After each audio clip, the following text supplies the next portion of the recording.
I keep some paper books in here. Antique gaming magazines, too. I'm currently reading one from 2037, the year when the Star Citizen beta came out.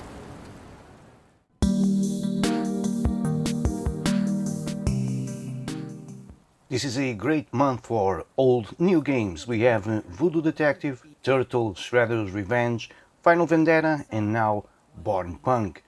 If in my last video I said that brawlers were back, adventure games are also back. Not that they were gone, but yeah, it was a genre which slowed down when the 3D polygon hype was a thing, because everything had to go 3D, but from a few years now the original concept is definitely back. Today we take a look at Bornpunk, developed and published by Insert Disc 22. Bornpunk is a cyberpunk sci-fi pixel art point-and-click adventure game. And yes, if you're thinking, wait a minute, Insert Disc 22, yep, it's a throwback to the old LucasArts Monkey Island gag, so the guys at Insert Disc 22 clearly have the appropriate education when it comes to adventure games. And Bornpunk starts with a Insert Disc 22 logo, followed by a thank you note to Kickstarter backers and a main menu where main options are available. From here one can start a new game, load a previous game, mess with options, learn about the controls, watch some credits and quit the game. Right off the bat, Bornpunk has some sci-fi film noir feel. It's night with a heavy rain, a cat looks out the window while the neon signs flash in the street.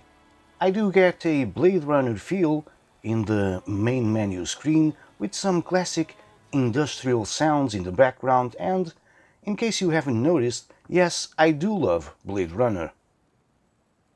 Starting a new game, you're in the game. No intro, no presentation, you're just there, waking with an apparent hangover, and you're off to start pointing and clicking. I have to say that this choice is kind of weird for an adventure game, since the story needs to be the main focus of any adventure. Yes, it's an option, and this way the characters may grow within the game itself, but having some initial background would be nice. Or maybe that's just me being old-fashioned. Well done, Evie. There's no time for a hangover today. There's the data drill this evening, and my shift down in the bar. And Bornpunk takes place in Bornholm, an island in the Baltic Sea in 2155. The island is an extensive metropolis competing with major world powers. Thanks to its space elevator, yep, space elevator, like the kind of elevator which gets people to space, a technological marvel built by Bornholm's corporate consortium called the Conglomerate, few nations on the planet are more influential both in industrial matters and matters of space exploration. The GN Isles space elevator. It's the main reason everyone on the planet knows where Bornholm is. People said it couldn't be done, that the thing would have to be built at the equator. Then some nerd just strapped massive ion drives on the space station to anchor it over our drek hole. And here we are. In Bornpunk, the player takes control of 3 characters, well, maybe two persons, depending on who you ask, living on the island. Evie, a corporate combat hacker turned bartender down on her luck. Mariposa, the CEO of Bornholm's biggest corporation, and an android who calls himself Grandmaster Flash Drive. Oh, and by the way, there's the cat. These 3 characters have something in common. They all, one after another, get possessed by a strange entity of unknown origin. They must work together to find out why it seems to think that it's on a mission, and that same mission is of vital importance for the future of humankind. Although I appreciate the multi-character approach, very much like Day of the Tentacle or the more recent Thimbleweed Park, there's a chance the player won't care as much for all of them. I did enjoy playing as Evie and Mariposa right from the very beginning, but I can't say the same thing for the schizophrenic android Flash Drive. The game starts in the control of Evie after a night of heavy drinking which she remembers very little, while starting to hear a strange voice in her head. Mariposa also has a cool start being possessed by the aforementioned strange voice, which takes control of her body and will, and it's really cool and funny how the entity has to acquire knowledge about humanity and Mariposa's personality.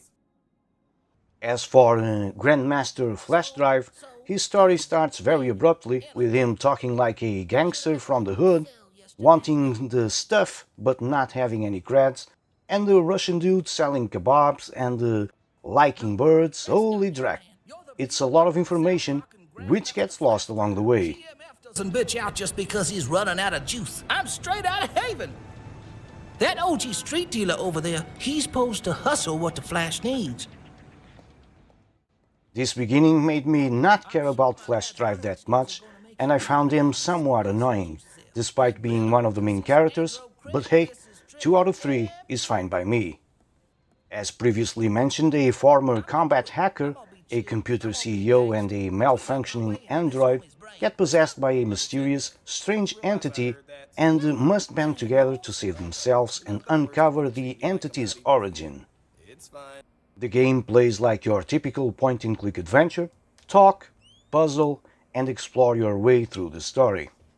Unfortunately, a good chunk of the game doesn't have a lot of NPCs to interact with.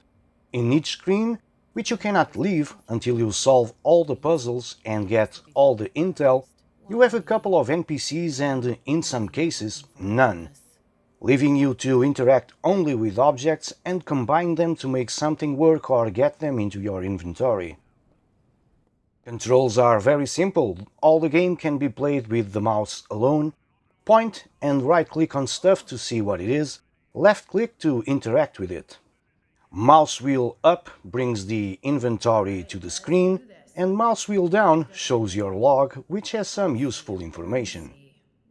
You can also use the I and L keys on your keyboard for these last two.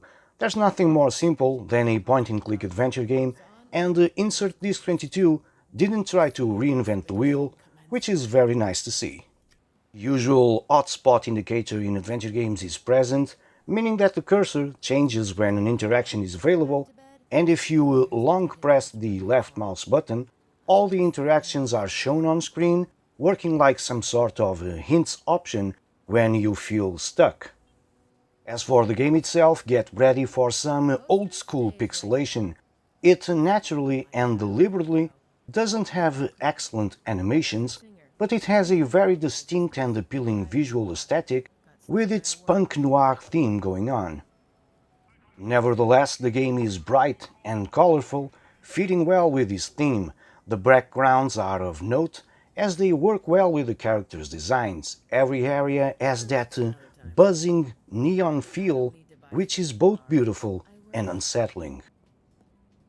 As for sound, let's get music out of the way first. In one word, awesome. Like I said earlier, it makes me reminisce of Blade Runner and the sound masterpiece of the recently gone Vangelis. Nope, I'm not saying it's the same quality, far from it, but it takes me back to the punk noir theme and truly fits the game extremely well. I can't say the same for voice acting, which range from okay to not good. It doesn't feel very natural, and it sometimes can feel kind of forced. I do enjoy Evie and the possessed voice of Mariposa, but Flash Driver's voice just drives me insane. Maybe that's a part of why I didn't care that much for him. You have stereotype voice accents like Russian, which don't sound very good, and NPCs with one line and one line alone. Come on, Walker. I just want one kebab. I'm paying. I have credits. What's this about? I'm telling you for the last time, Lilith. I'm not selling you drek. Birdie Bird doesn't like you. We don't want your money. Birdie doesn't. I don't either. I'm not saying it's all bad. I can live with it, but it's definitely not the strong point of Bornpunk. Another not so great aspect is the game's length. The game can feel quite short, one can finish it in more or less 5 hours, but hey, they went for quality over quantity for sure. The challenge level of the puzzles aren't super high overall either, but you know what, this is fine by me. Don't expect moon logic within the puzzles, despite the LucasArts education of the game developers. The story, however, despite the lack of an introduction, was the highlight for me, and you can see from the start that it's a huge part of the game. The game is surrounded by mystery. In fact, you will spend quite some time without knowing what's going on, as every screen gives you very little explanation. In a serious mood, you do have the occasional humor, like this Star Citizen one that just cracks me up. I keep some paper books in here. Antique gaming magazines, too. I'm currently reading one from 2037, the year when the Star Citizen beta came out. I have to admit, I am a sucker for dystopian futures, and these cyber-noir themes are the ones which I believe are more likely to happen. Technology, space, artificial intelligence, progress, but at the same time, social disparity being more and more deep. A society where the poor stay at ground level while others move up, both figuratively and literally. Despite its flaws, Bornpunk is the kind of point-and-click adventure game that just keeps me going. It was a joy to play it from start to finish, slowly unveiling a surprising story which, again, is the main focus in this game. We're talking about a fan-made game, something made out of love, and for that reason alone, I do recommend Bornpunk to every pointer and clicker adventurer out there.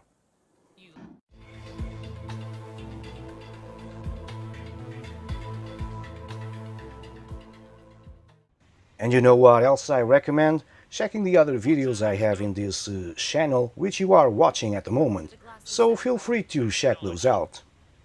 Remember that social media is a thing, and you can follow me there because of social media reasons. Leave a like in this video and click that subscribe button to support the channel. I really appreciate your support. As always, thank you for watching another review thing, and until my next video, take care.